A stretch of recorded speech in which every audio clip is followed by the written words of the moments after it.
Hello student. आज का हमारा टॉपिक है nomenclature of coordination compounds. Write the IUPAC name of the following complex. इन दो कॉम्प्लेक्स की हेल्प से आज मैं आपको कोऑर्डिनेशन कंपाउंड का नेमिंग सिखाऊंगी।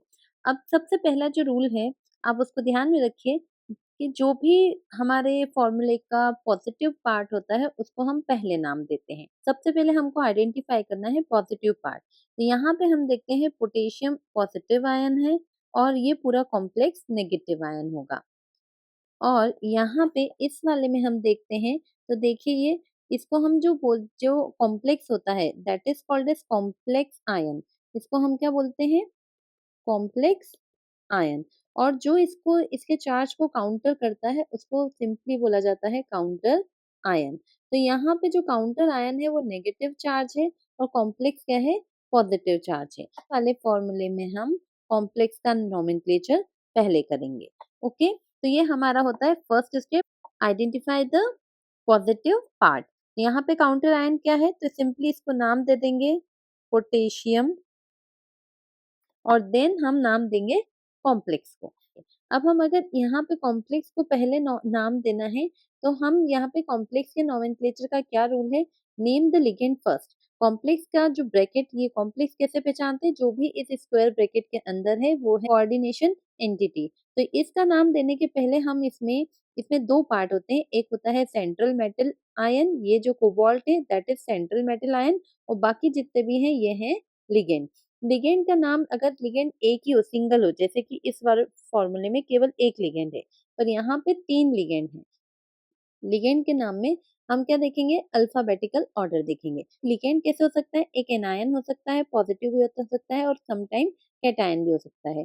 तो अगर लिगेंड एनायन है तो उसके नाम का एंड में ओ आता है। जैसे यहाँ देखिए एक्वा, एक्वा एक न्यूट्रल लिगेंड है तो हम इसको नॉर्मली सिंपल एक्वा बोलेंगे, ए क्यू यू ए, एक्वा। जब साइनाइड है, साइनाइड को हम क्या बोलेंगे? साइनाइड, पर ड नहीं, एंड में क्या आना चाहिए? ओ, तो इसको लेंगे साइनाइडो। और en, en also neutral ligand और ये होता है ethane 1,2 diamine. Okay, ethane 1,2 diamine. अब यहाँ पे हम देखेंगे, इसमें जब अगर लिगेंड नंबर में ज्यादा है तो हम उसके लिए क्या वर्ड यूज करते हैं? Di, tri, tetra. और अगर नाम में ऑलरेडी डाई ट्राई आता है और ऐसे लिगेंड का नंबर अगर ज्यादा होता है तो हम उसके लिए बिस और ट्रिस जैसे वर्ड्स का यूज करते हैं। यहाँ पे हम देखेंगे एक्वा, ए सबसे पहले आता है, इसलिए यहाँ पे इस कॉम्प्लेक्स का नाम एक्वा से शुरू होगा और हम इसको लिखेंगे एक्वा। फिर उसके बाद ए के बाद क्या आएगा? सी आएगा, लिखेंगे साइनाइडो। देन इथेन 1,2 डायमीन, पर इथेन 1,2 डायमीन कितना है? दो है, तो हम यहाँ लिखेंगे बिस। देन लिखेंगे इथेन 1,2 डाई अमाइन। अब जब हम सारे लिगेंड का नाम दे देंगे तो उसका सेंट्रल मेटल का नाम लिखेंगे। और अगर जो कॉम्प्लेक्स है वो पॉजिटिवली चार्ज है, कॉम्प्लेक्स पॉजिटिव पार्ट है, तो जो मेटल का नाम है वो सिंपली देंगे, तो हम इसको बोलेंगे सिंपली कोबाल्ट। पर मेटल का नाम लिखने के बाद हमको ब्रैकेट में इसका ऑक्सीडेशन नंबर लिखना नेसेसरी है। ऑक्सीडेशन नंबर निकालने के लिए यहाँ पे आप देखिए कैसे निकाला जाता है। अगर काउंटर आयन -2 चार्ज है, मतलब इस पे पूरे कॉम्प्लेक्स पे कैसा चार्ज होना चाहिए? +2, तभी ये -2 इसको बैलेंस कर रहा है। अब यहाँ पे ओवरऑल क्या है? +2। इसका कोबाल्ट का हम मान लेते हैं एक्स, वाटर का जो चार्ज होता है वो होता है 0, साइनाइड का जो चार्ज होता है वो होता है -1 और ईएन का चार्ज भी होता है 0। तो 2 into again 0 is equal to क्या आना चाहिए हमारा? +2।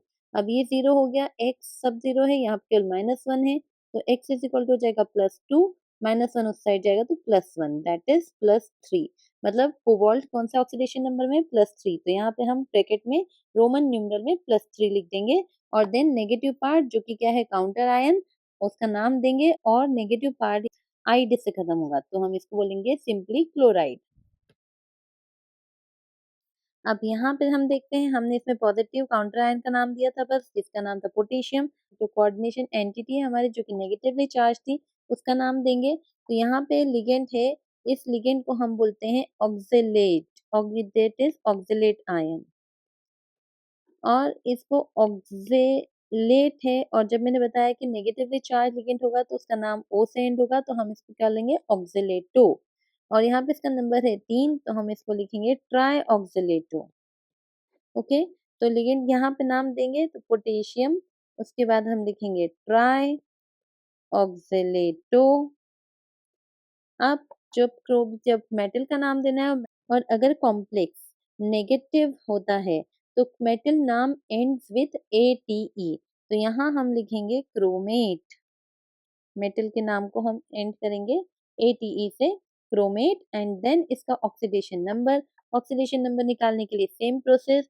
यहाँ पे जो काउंटर आयन है हमारा, काउंटर आयन +3 है, पोटेशियम 3 का +1 होता है, टोटल 3 पोटेशियम है, तो काउंटर आयन का क्या चार्ज है, +3, दैट मीन्स कॉम्प्लेक्स पे -3 होना चाहिए। तो यहाँ पे हम x लिखेंगे, x प्लस 3 ऑक्जेलेट आयन है और एक ऑक्जेलेट का चार्ज होता है -2 इज इक्वल टू -3। तो यहाँ पे लिखेंगे x is equal to 3 into 2 -6, -6 side जाएगा तो बनेगा +6 और आंसर आएगा इसका +3। तो क्रोमियम का ऑक्सीडेशन नंबर भी है +3, जिसको हम रोमन न्यूमरल में ब्रैकेट में लिखेंगे, और यहाँ पे हमारा नेम हो जाएगा complete, potassium try oxalato chromate third. Hope आप लोगों को समझ में आया होगा। हेलो 12th बोर्ड स्टूडेंट, मैं आपको केमिस्ट्री के हर चैप्टर से top 10 most important question solve करवाऊंगी, जिससे आप अपने केमिस्ट्री बोर्ड एग्जाम में हाईएस्ट मार्क्स अचीव कर पाओगे। और इस जर्नी में हम रोज सिर्फ एक क्वेश्चन सॉल्व करेंगे और धीरे धीरे पूरा केमिस्ट्री सिलेबस स्ट्रॉन्ग करेंगे। So let's start our preparation with unit 5 coordination compounds.